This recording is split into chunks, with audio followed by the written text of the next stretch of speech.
Welcome to science flex students. Last time हम पढ़ चुके हैं, लास्ट लेक्चर को हमने एसी जनरेटर तक पढ़ा था और आज हम इसको शुरू करने जा रहे हैं डीसी जनरेटर से। तो आए स्टार्ट करते हैं। डीसी जनरेटर का जो है वो प्रिंसिपल पेश किया था विलियम स्टर्जन ने 1834 में इन्वेंटेड सिंपल डिवाइस कम्यूटेटर बनाकर। कम्यूटेटर असल में स्प्लिट रिंग है और ये करंट की डायरेक्शन को चेंज होने से बचाते हैं, यानी एक ही सिमत में रखते हैं। जैसा कि ये एक डायग्राम में भी आपको दिखाया गया, ये रेड और ये ब्लू जो है, ये नॉर्थ और साउथ पोल जो लगे हुए हैं, असल में ये कम्यूटेटर हैं। और ये जो अंदर मूव कर रही है ये आर्मेचर है, और ये ब्लू और येलो वाले जो है कार्बन ब्रशेज हैं इसके। तो नेक्स्ट चलते हैं जी, और भी डायग्राम से आपको समझाऊंगा।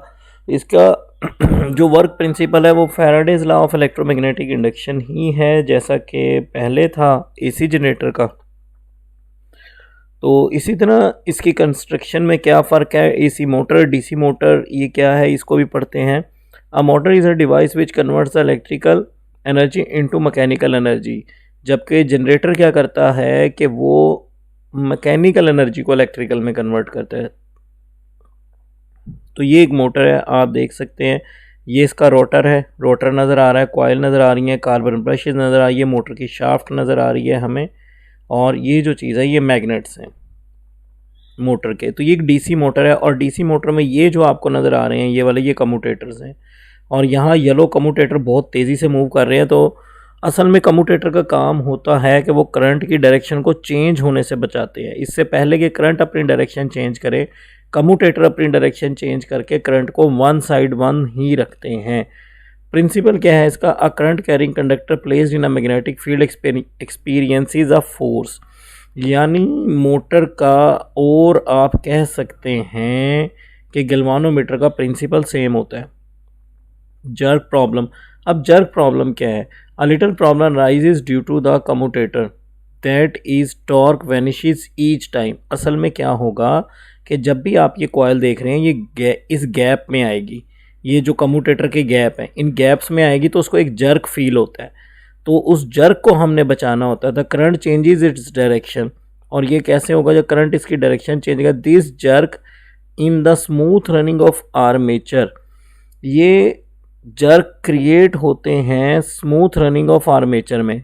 क्यों कि जब ये आपको ये गैप नज़र आ रहा है यहाँ पे जहाँ मैं कर्सर मूव कर रहा हूँ, जब ये गैप आता है, या यूँ कह लेंगे, चलें इसको इधर से समझ लेंगे, जैसे ये मैग्नेट का गैप आता है, जब कॉयल इसमें आएगी तो वो जर्क लेगी, एक झटका लेके आगे जाएगी। तो इस झटके को हमने ख़त्म करना है, वरना स्मूथ रनिंग नहीं होगी। However the problem is overcome by using the more than one coils wrapped around the soft iron core. तो ये आप देख सकते हैं, ये कम से कम 3 से 4 कॉयल आपको यहाँ मूव करती हुई नज़र आ रही है। इसको इससे भी अच्छा एक्सप्लेन करता हूँ मैं इस डायग्राम से।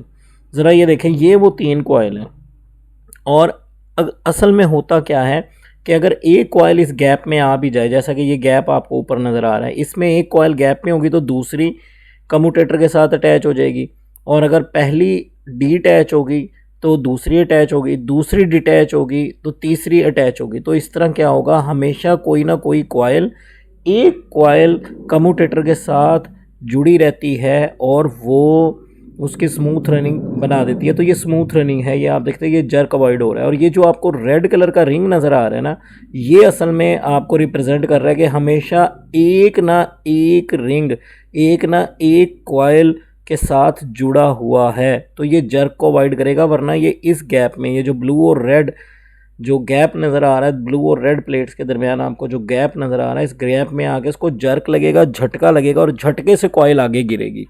अगर झटके से कॉयल आगे गिरेगी तो ये स्मूथ रनिंग नहीं होगी। तो इसलिए हमें एक, दो या दो से ज़्यादा कॉयल्स इस्तेमाल करनी पड़ती हैं, जैसा ये आपको एनिमेटेड पिक्चर में मैंने दिखाया। तो नेक्स्ट चलते हैं जी। नेक्स्ट हमारा back motor effect.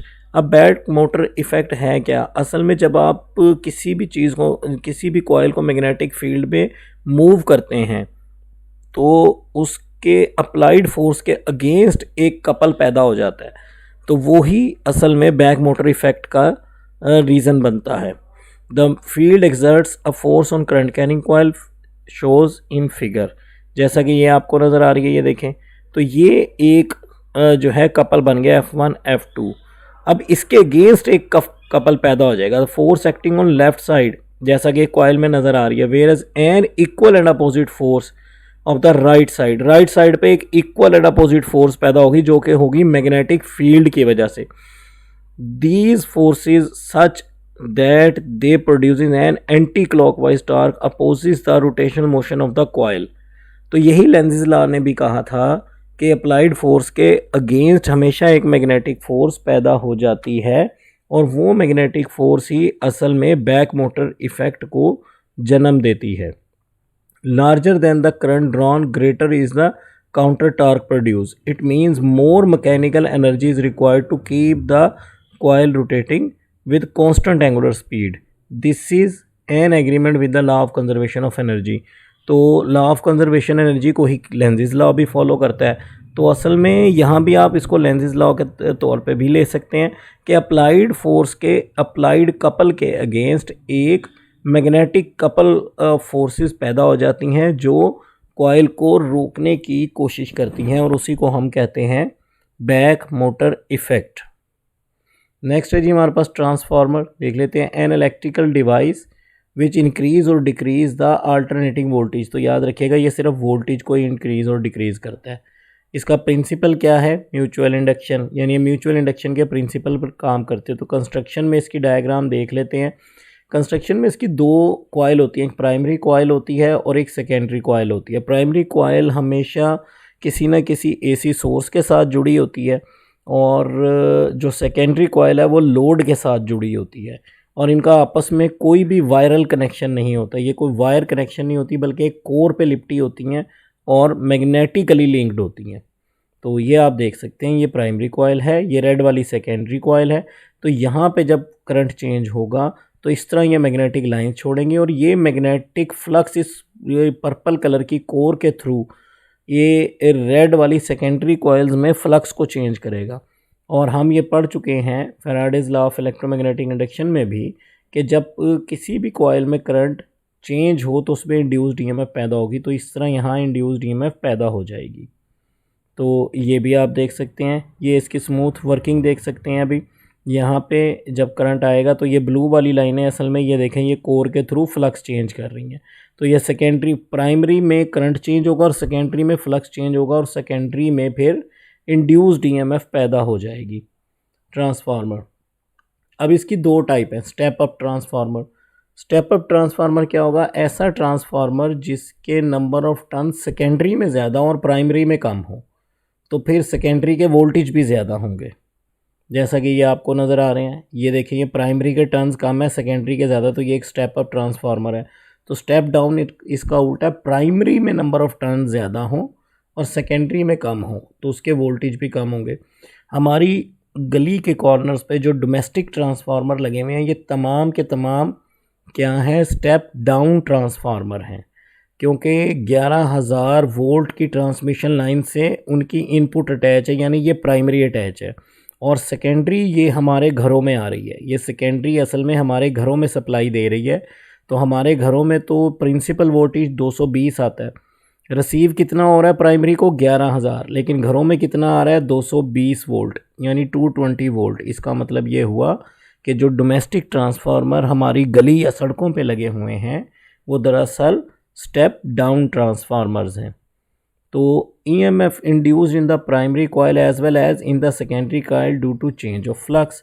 Change of flux की वजह से तो इंड्यूस्ड ईएमएफ ये हो गई और ये सेकेंडरी में हो गई। इन दोनों को हम डिवाइड करते हैं।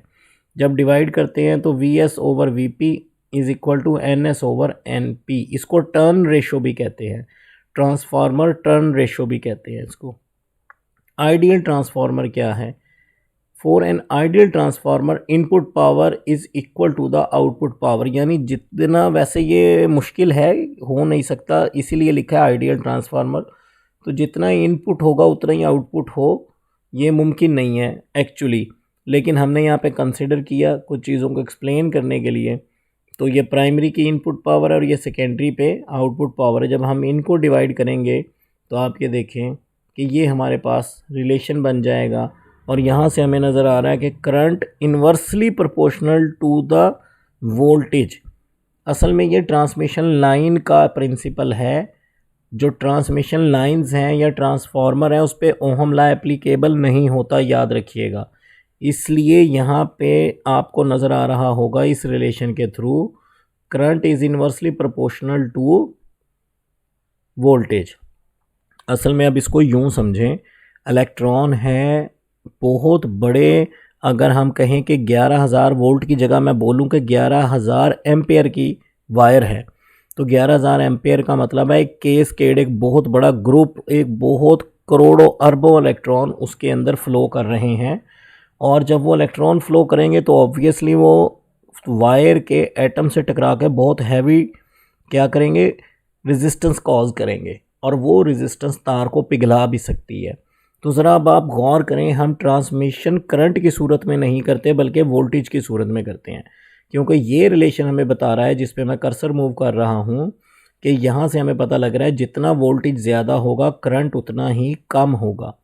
वोल्टेज जितना ज़्यादा होगा करंट उतना कम होगा। तो हमें बारीक वायर लेनी होगी, इकोनॉमिकली वो ठीक रहेगी, और रेजिस्टेंस भी कम हो जाएगी, वो भी हमारा ज़्यादा नुकसान नहीं होगा, और मैग्नेटिक फील्ड भी छोटा होगा। तो इसलिए वो इंसानों की सेहत को या किसी को भी करंट लगाएगा खुद ब खुद ऐसा नहीं होगा। तो मैग्नेटिक फील्ड छोटा होने से सेफ्टी भी रहेगी। इसीलिए आप देखते हैं कि एक खंबे पर आप 6-6 तारे भी देखेंगे जिनको एक मखसूस तरीके से फ़िक्स किया होता है। लेकिन अगर एम्पेयर की सूरत में ट्रांसमिशन की जाए तो फिर आप एक उनकी मैग्नेटिक फील्ड इतनी बड़ी हो जाएगी कि आप एक खंबे पर 6-6 तारे नहीं लगा पाएंगे। तो नेक्स्ट चलते हैं जी। एंड इनकी वजह से कुछ लॉसेस भी होते हैं। ये देखें, ट्रांसफार्मर के एडी करंट, जहाँ भी फ्लक्स लिंकेज होगी वहाँ पे हमेशा एक खुदकार करंट पैदा होगा जो हीट क्रिएट करता है, इसको कहते हैं एडी करंट। जहाँ भी फ्लक्स चेंज हो रहा हो, एडी करंट का पैदा होना नागुज़ीर होगा, यानी वो लाजिम पैदा होगा। अब इससे जान कैसे छुड़ाई जा सकती है, देखें। This effect reduce by using many core making core with laminated sheets of soft iron.